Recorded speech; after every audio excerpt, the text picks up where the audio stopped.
The sun was sinking low over the Westwood Little League field in Los Angeles, turning the infield dirt a deep burnt orange and stretching shadows long across the bases like memories that refused to fade. John Williams eased himself out of his old black sedan, the door creaking softly as he closed it. The engine ticked once, twice, then fell silent. At 88, every movement carried a quiet negotiation with time, joints that protested, breath that came a little shorter. But today the ache felt almost welcome, familiar. He hadn't come here on purpose. Not really. The morning had been spent at his desk in the quiet house in Brentwood, pages of score paper scattered like fallen leaves, a new commission humming in his head but refusing to settle. By afternoon the weight of notes and deadlines pressed too hard, so he'd taken the keys and driven. No destination, just motion. Then the car radio, tuned to an oldies station by habit, caught a fragment of a Dodgers broadcast from decades ago. Vin Scully's voice,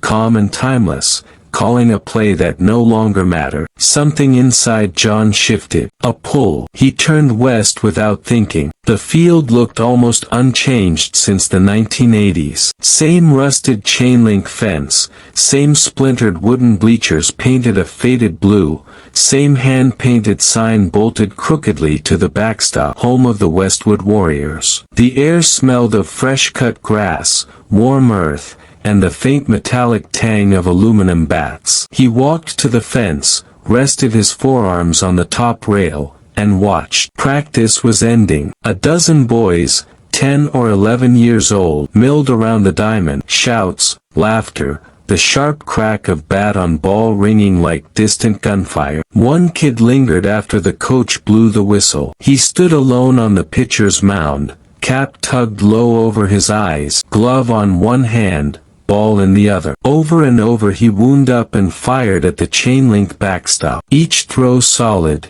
deliberate, no wasted motion. The kind of focus that reminded John of his own childhood hours at the piano, repeating scales until the notes became part of his pulse. The coach waved the last stragglers toward the parking lot. Cars started engines, headlights flicked on against the dusk. The boy stayed. John watched him a minute longer, then cleared his throat. The kid glanced over, startled, then jogged closer, sneakers kicking up small clouds of dust. "Hey, mister," the boy said, wiping his forehead with the back of his sleeve. "You okay? You look kinda lost." John smiled, small and tired. "Not lost. Just visiting an old place. I used to play here. A long time ago." The boy's eyes widened a fraction. "For real? Like, when dinosaurs roamed?" John laughed quietly. "Close enough. 1980s. I played shortstop for the Warriors. Not much of a power hitter,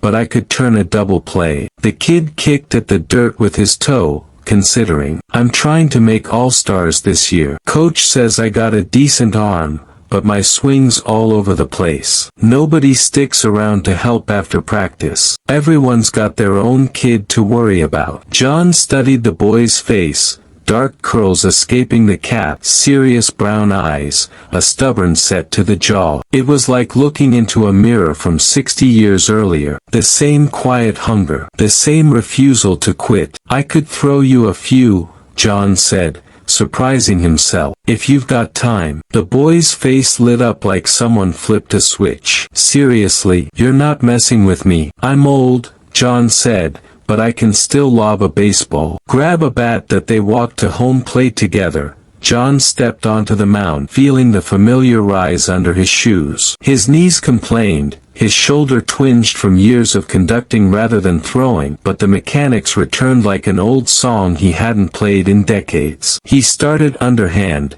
gentle lobs to get the timing right. The boy swung hard, too hard, missing most, fouling others into the backstop with sharp pings. John adjusted without thinking, elbows in a little, eyes locked on the ball from the second it leaves my hand. Don't swing at what you want to hit, swing at what's coming. Another pitch. Crack. A line drive sailed into left field, clean and hard. The boy grinned. Whoa. They kept going. 10 minutes became 20. Sweat darkened the boy's shirt. John's shirt clung too, but he didn't mind. Between throws he offered more, quiet corrections, encouragement, stories slipping out unbidden. I used to stand right here after everyone left, John said during a water break. Coach would lock the equipment shed and go home. I'd stay till it got too dark to see the ball. Practicing grounders till my hands bled, the boy nodded, serious. I do that sometimes. Not bleeding,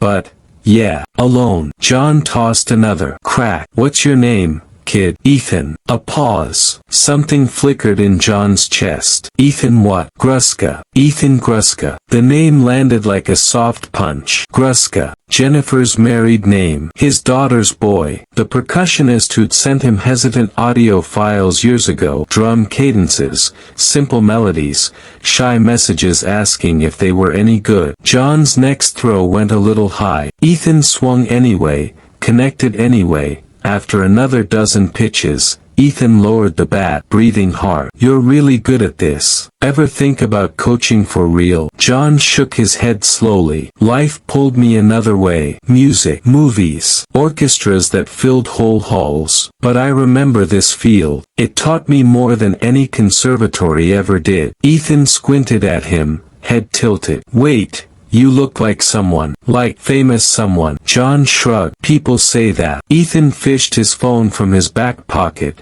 tapped the screen, held it up. The photo showed an elderly man in tails, white hair, baton raised mid-downbeat under bright stage lights. That's you, Ethan said, voice hushed with awe. John Williams. The guy who wrote Star Wars, Indiana Jones, Jurassic Park, everything. John gave a small, sheepish smile. Guilty as charged. Ethan stared, mouth open. My grandpa, he talks about you non-stop. Says your music got him through basic training, through losing friends, through raising me when things got hard. He still plays your records on Sunday mornings. John's throat tightened. Your grandpa? Yeah. Ethan Gruska Sr. Lives in Boston now, but he grew up here. Used to tell me stories about this exact field. Said his father-in-law played here once. John felt the ground shift under him. The pieces clicked into place with painful clarity. Jennifer's son, his grandson, the boy he'd only seen in photos and video calls for too long. Schedules,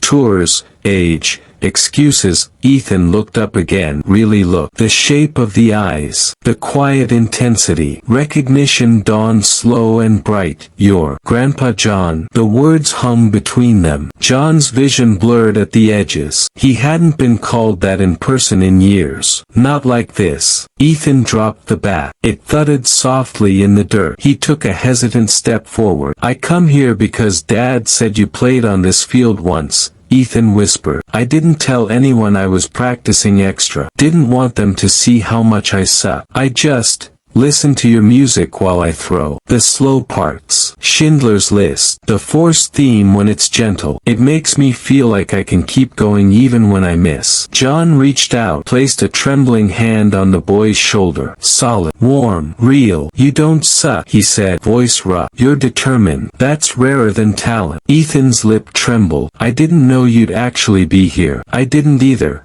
John admitted. But I'm glad I am. He pulled the boy in. The hug started awkward. Old arms, young shoulders, but then it tightened. Ethan buried his face against John's shirt, smelling of dust and sweat and childhood. John's eyes burned. A tear slipped free, tracing a line through the dust on his cheek. I should have come sooner. John whispered into the boy's hair. I should have made time. Ethan shook his head against him. You're here now. That's what counts. They stood like that until the sky turned indigo. A breeze moved through the empty bleachers, rattling the fence like soft applause. John finally stepped back, wiping his face with the back of his hand. Tomorrow, same time, I'll bring my old glove. It's in a box in the garage somewhere. We'll work on that swing till it's smooth. Ethan's grin broke wide and bright. And stories? You gotta tell me stories. How you wrote the themes. How you got scared before big premieres. Everything. John nodded. Stories. Music. Whatever you want. They walked toward the parking lot together. Ethan glanced up. Grandpa, yeah, thanks for the coaching. John ruffled the dark curls under the cap. Thank you for reminding me what really matters. Ethan ran ahead to the waiting SUV. Jennifer sat behind the wheel, window down,